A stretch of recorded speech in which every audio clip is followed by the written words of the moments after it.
Coming off a nice weekend. I can't say the same, but Chiefs, nice win yesterday. Let's talk a little bit about it before we jump into the slate. So listen, like the kids say, you got to keep it real. Okay, so I want to talk about process for a minute. So let me tell you what I played this weekend as far as how I did my baseball lineups. Not to get too into my personal stuff, but I was really, really busy. And I was actually coaching yesterday, like all day. Okay. And I didn't know I was going to have to coach like all day. I thought there was going to have a break where I could go and put in some lineups or whatever. But so I put some dummy lineups in. And then when I realized I actually had like a 1 o'clock game, I said, oh God, I got to do something. So literally from my phone, okay, I still had the projections. I uploaded them to SaberSim on my phone, just did a swap with whoever was still in at the time, and just had it run me lineups with using max variance and max stacking, whatever as my screens, and I just put them in. That was my process, and I ended up. I'll show you the lineup. We won the Batter's Eye. The Batter's Eye is a nasty tournament because it's an MME tournament. There are people with like a lot of lineups in this, and I always, for whatever reason, just put 3 lineups in that. It's because I'm usually busy with other stuff. And not only did I win, but you'll see we won by like 17 points. And not only did we win by 17 points, we did it with Trey Turner 5,300 and a 0. Okay. And the other great irony about this is I think the last time we did a video was maybe 3-4 days ago or whatever it was. And Ranger Suarez was like a cheapo that we were talking about. And I remember what I said to you. I said, dude, listen, I'm on a program here. I'm on a detox. I'm not allowed to play Ranger Suarez. Like I can't play guys like that. Other people can play him. I can't play him. And it took me having to blindly trust the SaberSim build for me to get to Ranger Suarez. I'm pretty positive that I would never have played him on my own. Okay. Because of my, because my sponsor would have like yelled at me for playing Ranger Suarez, right? So Ranger Suarez with his 18 points, more than enough. What happened was Sandy Alcantara was clearly the best play on the board, like by a lot. I had like 50% of him in like my other stuff, and he got lit up, I think, by Oakland. And so I ended up with this with Eovaldi smashing, and all these dudes like. So here's how hot I ran. First of all, the D. Ellis, who was Bobby's hero on Friday when he was actually he was my best play. I don't know if he was my hero. He was the guy I was really into. Yeah, I ended up getting to him in the 9 hole at 2% ownership, and he only put up 41 fantasy points. Not a big deal. Yeah, but then like if that's not running hot, the hottest you could run is I had 3 Mets in my lineup to make the 5-3, and the Mets scored 4 runs, and the 4 runs were scored on 4 solo homers, and those 4 solo homers were executed by the 3 guys in my lineup. Okay, Alonso, Mark, the old 2-4-6 stack, somehow getting the solo homers. I love it. So that's the way it goes sometimes. And you know what? The combination of the True DFS projections plus SaberSim just somehow knowing that Turner with a 0 was going to be good enough. I don't know how they do it, but this could be my I would say shill. This could be my recommendation for SaberSim. Yeah, can I point out something about this lineup that I think is interesting? Even though I know that it doesn't always matter. It's pretty rare to see a Philadelphia stack without either Harper or Schwarber. Right, that too. And you do have the 9-hole hitter. So of course, things are even if it was going to be a chalky stack, you could always differentiate by doing this. And I know you did. I know how you said it. Nobody had the what was it? The 2-4-5-6-9. The 2-4-5-6-9 was not the way that people did it. They skipped it. You skipped the 1 and the 3, the ones that everybody tries to get in. So right. I just thought I'd throw that out there as being an interesting way of stacking the full 5. The 2-4-5-6-9 with the 4 getting a 0. So don't forget that. Right. Anyway, well, great job. What all this is to say, by the way, is that baseball is just a different animal. You know what I mean? Like, it's not the best plays. It's just how they just all come together. That's just the way it goes. Absolutely. And the more that, obviously along with that, I always say that the more you just try, you can get some of the things right. You don't need to get everything right all the time, but your process stays good. You're going to be okay. And even on a day where you don't have time, you can end up winning the. Oh, and by the way, in case you guys asked, yes, I did put this in the lottery, and it got 24th, which is pretty good. Wow, that's pretty high. Yeah. Right. Yeah. Nice. All well, right. That's a great job, Sheets. We're thrilled to see it. Hopefully, we can even maybe even a springboard. Who knows? To the 100K tonight. But I have to say something else, by the way. Yeah. That makes literally, I think of the X amount of MLB DFS contests I've won outright. I'm pretty sure every one of them are lineups I never would have played. So with that said, let's go through let's go through my analysis, which is probably doesn't mean anything. So what I think about this slate, as I think that's what you're going to ask. I think it's a really one interesting kind of theme about this slate. Like, and it's from a pitching perspective, and we're going to get right into it when we get going. It's like the older guys with name value and talent and back talent who people are wondering if they can still pitch anymore versus these new guys that people are not exactly sure if they're good or just whatever. So I think that's really a dichotomy here. And we're going to start off right off the bat. So right here you have Aaron Nola. He's a righty against Detroit. Okay. I've played like the worst little league pitchers in the world as a righty against Detroit. And now I'm getting Aaron Nola against Detroit. So sounds just great, except that Nola has not been great. Okay. So that's, again, this is a question. Do you want to rely on Nola's talent, given the fact he's got a freaking cupcake matchup, and considering the fact the slate is just terrible, like for pitching? Or do you want to be fancy schmancy and just throw them out and play some of the other guys that we'll talk about?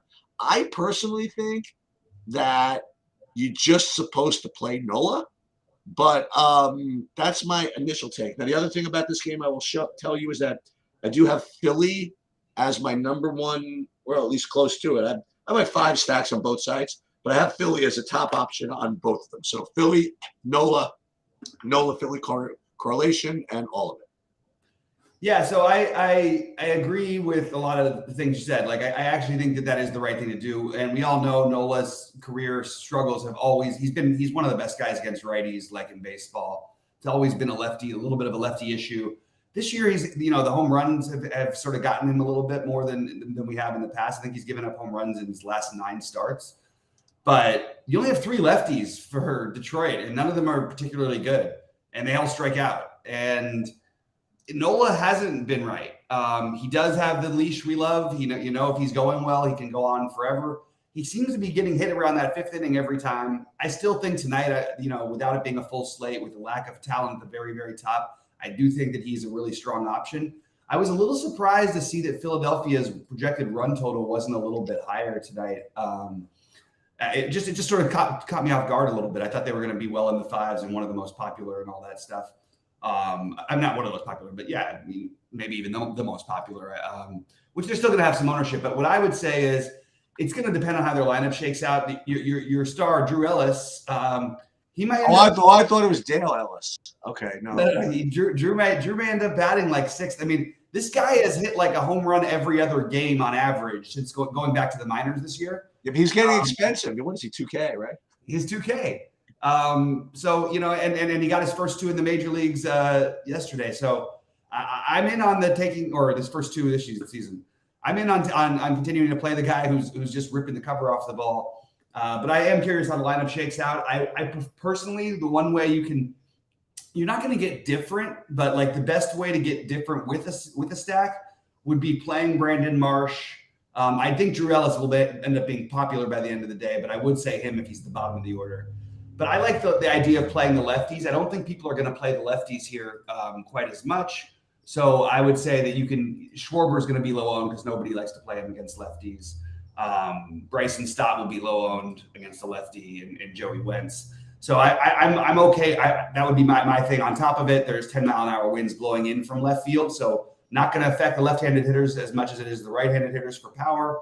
I am on board with the Philly stack, and I would just say again, try to use the lefties that are in the lineup because they will be low owned and they have a better chance to hit home runs today. Maybe start with the guys that we didn't play yesterday. Maybe I'll start with Harper this time. Yeah, there you go. Reverse it. Yeah. And then you got to go right back to Turner off the 0, right? Mm-hmm. So maybe we start with that. But yeah, okay. And you're not. I mean, I don't want to say you're not concerned about Nola. I mean, on this slate, I mean, like it's sort of like I'm concerned about him getting hit more than he usually does. The thing that is still like, it's not like he's walking more guys than he usually does, but it's not that many. It's still a low number compared to other guys. The strikeout rate is still good. It's nothing that I'm overly worried about. And even as he's struggled, he's put up like 11, this is not a number you want with a 10 whatever pitcher, but it's a small slate. His bad games are all like he gets like 10, 11, 12 fantasy points. It's not like he's getting minus 15 out there. All right. Moving on.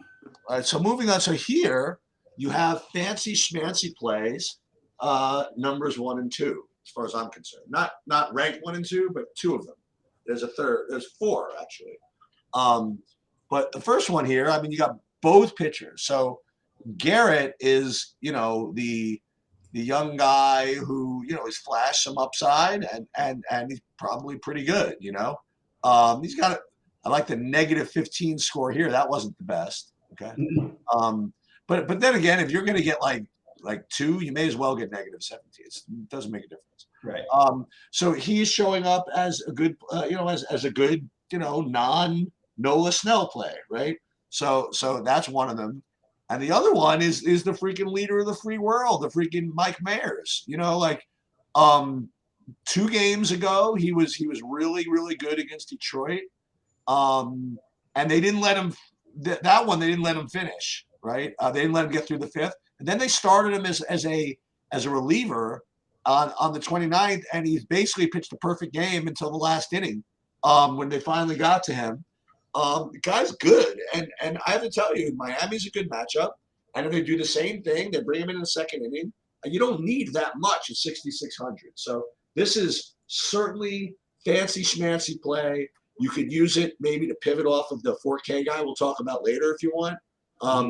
But this is like a decision. Like, do you have to play Mike Mayers? No, but he's going to be, I imagine, one of the FPS plays that you should consider. Yeah, the issue I have with it is I've seen too many times over the past couple of years. It started off the guys who were going to pitch in long relief. They would like make it, they'd publish a statement. They'd say this is what's happening. And occasionally they'd screw you, but it'd be rare. It's happening all the time these days, especially like the Giants, the best example. The Giants will have guys who are 15% owned who never throw a pitch. Like, I just don't want to play that game if I can avoid it. Having said that, this is probably a spot where you would want to do it because as of right now, it's hard to give Mayers a high projection, assume that anybody will really play him because of what I just said. Now, if we're really going to believe that he's going to be able to go out there and throw mid-80s pitches and he's going to actually serve as the long man, and we know it, we're probably not going to know it, then yeah, he's a great tournament play. But I honestly think I'd prefer to try to find something else. I certainly don't feel safe about any of that. And I actually do like Braxton Garrett as a pitcher. He's on my list. I have Nola as a clear, okay, well, it just makes sense on this kind of slate to play him. And then I've got a bunch of guys I'm trying to figure out what I want to do with, and these are 2 of them. So, and with that said, I don't have any issue with any individual bats. Like Jesus Sanchez is still really cheap. All the righties for KC, I think you could say they're in play, but I'm probably just off the hitting in this game. You didn't have any interest in hitting there, right? No hitting. Well, I have Kansas City as kind of like my 9th team. So I guess no hitting there. Yeah. All right, well, let's move on to Oakland and Pittsburgh. I'll jump off in this really quick. So this is actually it's very weird for Pittsburgh to be like a significant park upgrade, but for Oakland, that's a significant park upgrade. Also, it's 75 degrees and you've got wind blowing out. this is one of the spots I want to attack today. I actually am coming more onto I don't think Sears is terrible, but the bullpen behind him is so bad. If you get to him at all, you're just in great shape. So I always will have some interest in a little bit of the hitting there. But and then Oviedo, I think, has some talent, but it just hasn't put it together yet. So I think he's even a potentially viable option if you wanted to consider him. I think he's reasonable. But I like the idea of playing the A's at low ownership here. You have a pitcher who, from what we know, it seems like he might struggle with runners on base. He hasn't been challenged that much with runners on base because they just keep hitting home runs out from him. No, not really. But they're just not, we don't really know what he's going to, I don't know. Anyway, my point is that Oakland has so many guys with Ruiz, with Laureano, they have guys who run. They have the power upside with Seth Brown and Noda, and Langoliers is so cheap. And they're really cheap. They're more of a filler stack, but I like the Oakland side here. And I think that's a good way to get different on this slate is to use them at least potentially for a mini stack and potentially for a full stack as well. I think that's even reasonable. And then I think Pittsburgh, I probably don't want to do the full stack, but they have some really cheap pieces depending on where they're hitting. See what happens with Marcano and Day. Connor Joe's cheap at first base, 3,300. That's that I kind of like a little bit. The problem is the guy, if I'm really make a stack, I really want to play Brian Reynolds. And then you've got Rodolfo Castro's maybe been their best producer. So they have some spots that I like to attack. So I like this game in general. I'm not sure how I'm going to do it yet. Right now, both teams look to me more like I want to do use them as my 3-mans. But I'm open to the full stacks as well, and I'm open to Oviedo a little bit in tournaments, and even Sears to some extent, just not my favorites. Yeah, so this is where I have this for now. I have Oviedo as one of the fancy play guys that you can consider, and yet I have Oakland rated as kind of the top overall value stack on the board. Mm-hmm. All right, and then the other thing, just to further agree with you, and take it even a step further, I have Pittsburgh as my favorite stack overall on both sides, alongside of Philly.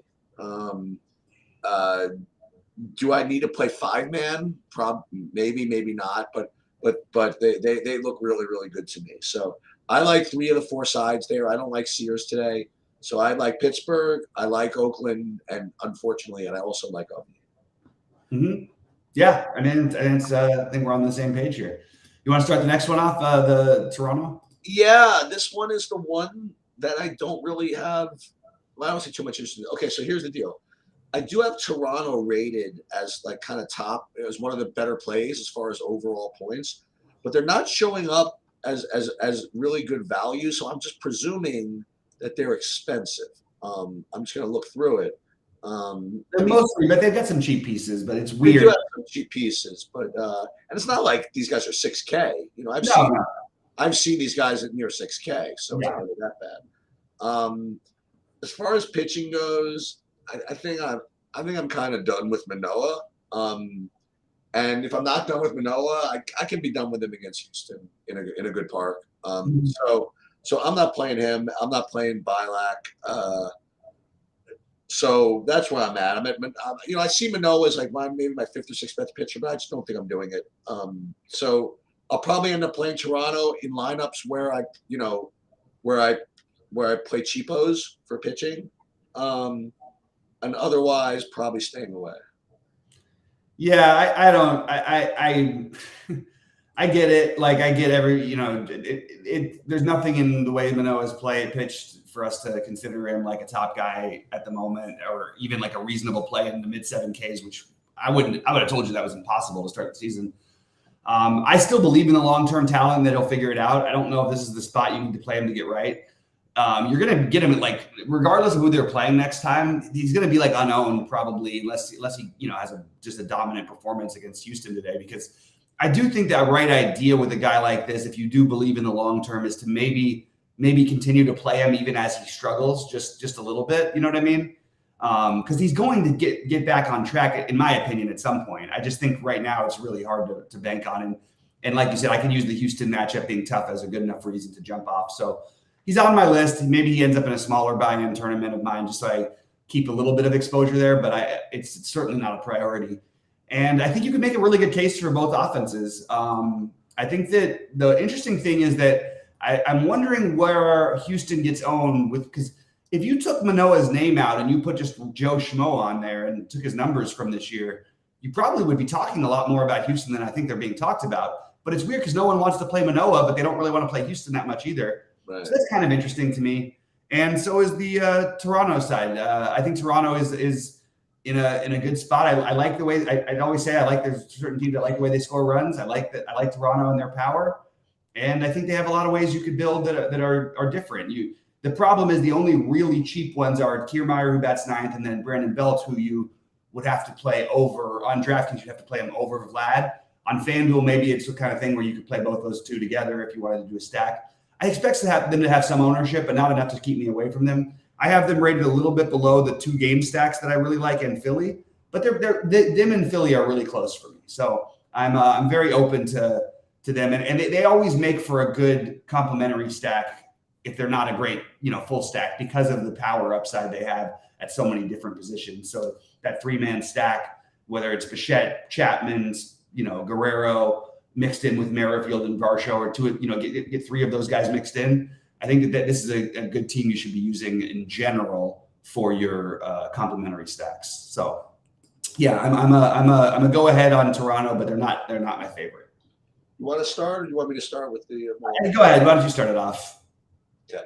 So the Abbott thing. So this pitcher, Andrew Abbott. All right, he's making his major league debut, and apparently he strikes out zillions of people in the minor leagues. In addition to that, I talked about this when who was it?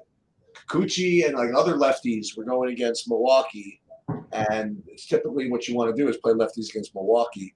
So you have a lefty who's 4K with with all kinds of metrics in the minors and all kinds of alleged, you know what I mean? Like theoretical fantasy upside is going to be 4K. I definitely think that my ownership projection of 6% are kind of a delusion. I have to imagine he's going to be enormous chalk. That's my opinion. What's that? Yeah, he's going to be like 15-20% on at least. Yeah, I would think I think maybe even more. So here's my opinion on this game. Yeah, I mean, it's kind of hard with everything to argue with everything I just said, except to say that you could look at it another way. He's a guy who throws hard, who's never been in the major leagues, facing major league pitchers as for the first time as chalk. As chalky, right? Like, doesn't it feel it should be like 50% owned? That's what I think he might be. That's my point. He might be. That's true. That's a good point. So we're going to keep an eye on this, and if he gets more steam from some of the other shows or whatever, he will. I think in the big buy-in, he can be really chalky, honestly. Yeah. In any case, I'm going to be forced to play some Milwaukee. I'm just going to be forced to.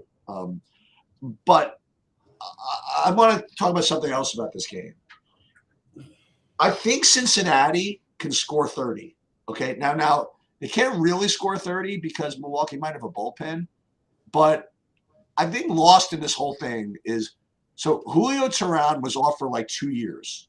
Okay, yeah, he was off for 2 years, I think, and then he was apparently terrible in the minors. Right? Well, he was pitching in the PCL, so in all fairness, like the average ERA is like 6 there. Okay, it's just all 280-foot stadiums. Fine. So they brought him up. All right, they signed him to a 1-year deal. His first start, what did he do? Like he got 5. I guess he got through 5 innings, but three extra base hits or whatever. And then his last game, I have to say that you tell me that a guy is going to go through, 4 innings and he had 6 innings, right? And 0 strikeouts against Toronto and survive that. I'm not interested. You know what I mean? Like listen, props to him for coming back or whatever it is. I think that in a hitter's ballpark, especially, I don't know. I kind of want to take a shot at this. So they're not projecting well, literally at all. Cincinnati, I can't even find them on my list, but I'm going to take a shot. So that's where I'm at. Cincinnati, Abbott. I mean, he's going to rate really well, and maybe some Milwaukee. So maybe I'm being too much of a pain in the neck eyeing teams like Cincinnati.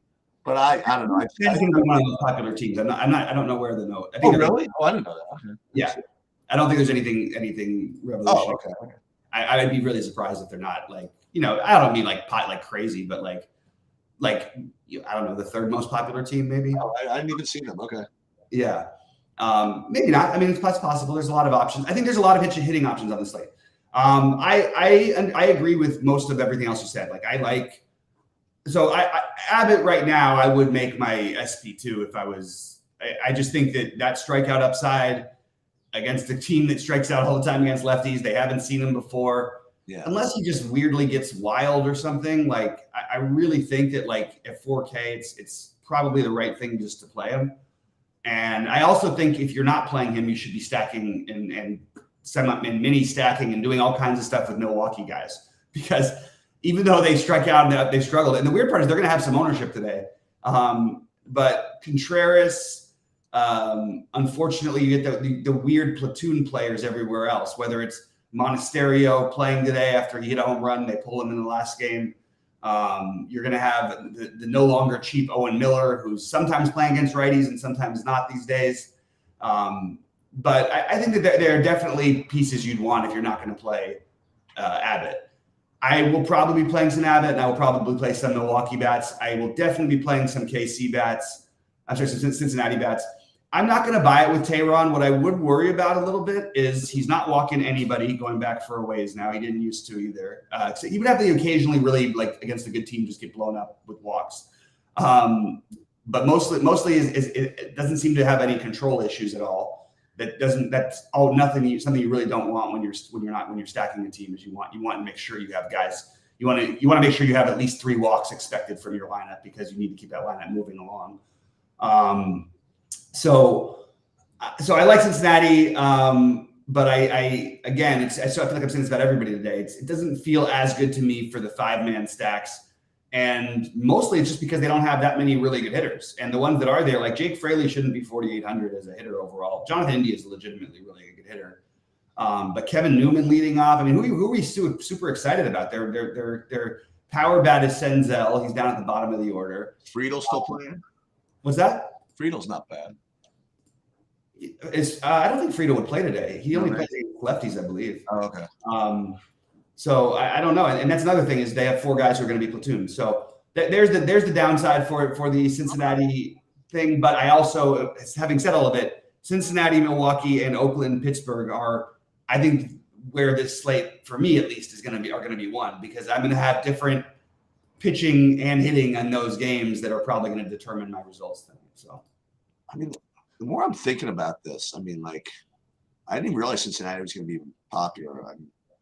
Maybe I'll go back to Toronto. Well, we'll recap in a minute. Mm-hmm. Yeah. The other thing is that I'm just looking up Christian Yelich. I mean, it's like so interesting. Like he has a walk like literally like every game this season. Like he walks like every game, and he steals a base like every game. God, freaking insane. I don't know where I don't know where this new Christian. Maybe the new Christian Yelich is the old Christian Yelich. I didn't even notice. He just started running again this year. That part I was. Yeah. But walk, 2 walks, walk one. He never swings anymore. Anyway. That's funny, because his walk rate doesn't look good, but yeah, I don't know. He's been walking like crazy. And I agree. We all know that the Tehran thing is not very real, but you take these guys and they find a different pitch or whatever, and they can sort of like get through innings. And what you really want to see is guys who are wild when you're stacking, at least somewhat. It's the old Greinke thing that, you could say Greinke sucks and does this, and he gave up 3 home runs. I'm like, but I see him give up 3 home runs and he gives up 3 runs. That stack's not going to win you the money as a 5-man. You know what I mean? Against him enough of the time. All right, let's talk about. Speaking of Greinke, so Adam Wainwright. I'm not getting to either of these pitchers, but I'll tell you something interesting. Like, you know what Martin Perez does? All he does is win. You know, it's like so funny. Like, it's like, remember last year, was he like 9-0 with like? Oh, he got a great start, yeah. But like without even his internals even weren't that great. You know what I mean? It just win, baby. Right? Yeah. But I'm not playing either of his pitchers. What I might do though is play both of these teams on FanDuel. That's what I'm looking at. I have St. Louis and Texas as decent options over on FanDuel. So that would be my recommendation is St. Louis, Texas on FanDuel and neither pitcher. Yeah, I'm totally cool. Like, I'm not going to talk. I've been, we were sort of early on the beating the drum that Texas is a good offense. And I think that obviously everybody now agrees. Kind of interesting that they're going to be unowned or low owned, at least as of right now. I could talk myself into it. And then you have a team that's got a bunch of righties that are all good against lefties against Perez. So I get the argument for either side of this. I'm kind of curious how the lineups, we don't know if Tommy Edman's batting first or ninth, which is sort of what happens. Jordan Walker wouldn't surprise me if he was batting sixth, but he also might bat ninth. I just want to see how the lineups shake out before I make my final decisions on this. But as of right now, I think these are both really interesting teams that are going to be a little bit overlooked because they're facing actual decent-ish pitchers. And I think that if you didn't feel great about these other guys, I mean, if you're going to play some Oviedo, I mean, I don't think it's like that crazy to try to throw in some of either Wainwright or in the similar price range. And I don't think it's crazy to play Martin Perez on this slate. There's not enough pitchers that I feel great about to where I would write these guys off. But I think that it's just mostly blah for me. And picking sides, I'd probably go with the Texas side because I think, well, that's the problem is what's going to happen is the only way to get Texas in because they're all so expensive now is starting to be, we're going to play the 4K pitcher. And it just feels like you're going to run into similar builds because I do think Texas will end up with more ownership by the end of the day than they currently have. If they don't, I might just do the Abbott with Texas thing because that is one way you're able to afford them. And they are tough to afford because the bats you want are all 4,800 plus, basically. I'll tell you, like if Martin Perez, all he does is win, all Blake Snell seems to do is lose. So he is one, again, this is so irrelevant for DFS, but I just kind of like looking at this every once in a while. So Blake Snell is 1-6 on a team that's 500. Means nothing, but I figured I'd bring it up. What is, relevant is that he pitches 100 pitches a game. Okay. Whether he's winning or losing. Right? So he pitches 100 pitches and on a slate with that doesn't have that, besides Nola, that many great options.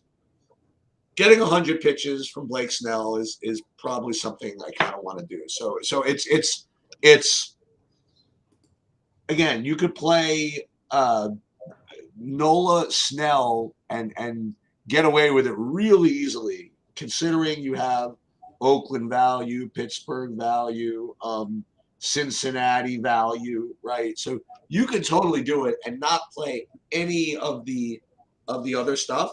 The other stuff could be good, right? But I think Snell is reasonable, and if you tell me you're going to play Nola and Snell, I think it's perfectly okay.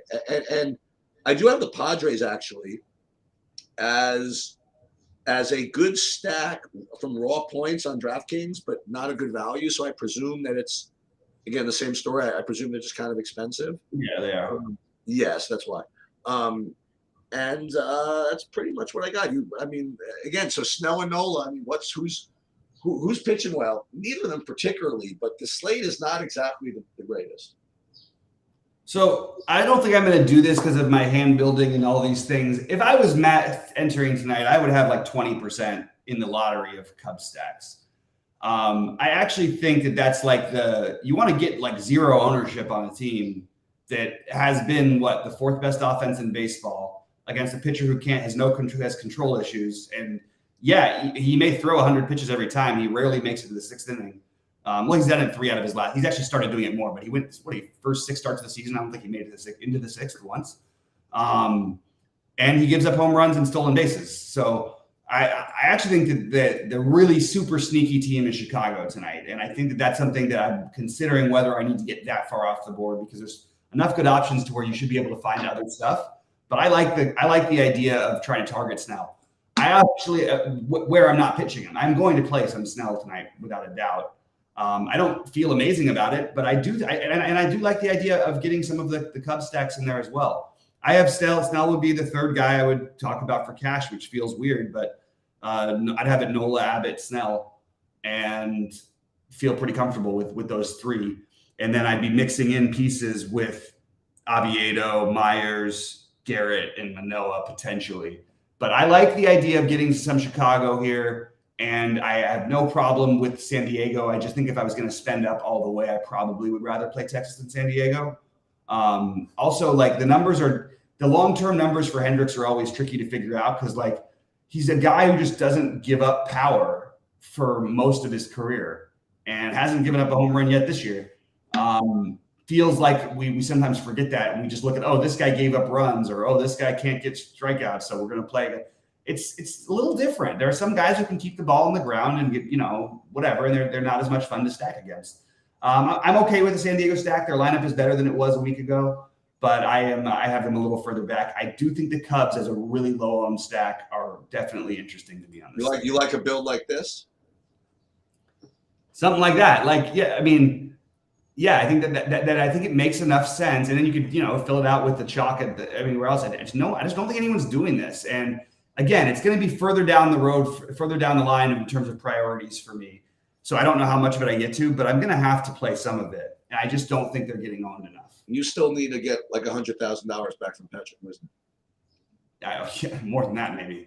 Although he actually has won me other things, so I can't like totally get mad at it. That night would happen to be 150 that it cost me. Remember, because it was that's right. So it wasn't it was even the bigger one. But yeah, I would like to get my money back from Patrick Wisdom. So and they have guys like there's some decent righties in the middle of that order. Plus, if Horner gets on, he's going to steal. Like I just think that it's interesting enough. And then you hold your nose and you play Gomes and Mancini if you want to go the cheap route of doing it. Like. There's a lot of ways you could do it. I think I'm going to talk myself into a Cubs stack. But I have the priorities still being Philadelphia and then pieces of both Cincinnati, Milwaukee, Oakland, and Pittsburgh. I'm not sure where I'm going to end up. But in terms of full stacks, Philadelphia, Toronto rate is my best too. Did you look at FanDuel at all? I haven't yet. I'm not playing on FanDuel tonight. I don't like. Oh, it's not one of the good ones tonight. No, it's like a 3,300 buy-in or nothing. Like I just I'm not doing that. But so like a 444 or whatever. That's not like there's nothing like that or anything. I don't think they have one tonight. Okay. If there's one, it's probably going to be for whatever. For like 20,000 reverse or something. Okay. Oh, it wouldn't be that big. Yeah, I think it would be small. I actually don't even see it on here, so I don't think there is anything. Okay. Yeah, that's the biggest 30. Yeah, there's a championship qualifier. That's it. Just so you guys know, I do happen to like Nolan Snell on FanDuel. Nothing fancy over there. And Philly, Pitt, Toronto, Texas, and little St. Louis over there. It's a little easier to get the studs in over on FanDuel, so you're going to get lower ownership on the guys who are similarly priced. Just throw that out there. Yep. All right, Cheats. Anything else before we get out of here? No, just a reminder that lock is 6:40. So Bobby and I have like a 5 o'clock thing that we're doing, but then we'll get on there right after, like 5:45, 6 o'clock, something like that. 5:45. Yep. Okay. That's what I think we should do. Yeah. Perfect. And we'll be ready then in 7 gamers. So let's get the week off to a good start. Cheats already got off to a good start. So yes, that's right. Let's go. Ride the momentum for True DFS. All right. Good luck, everybody.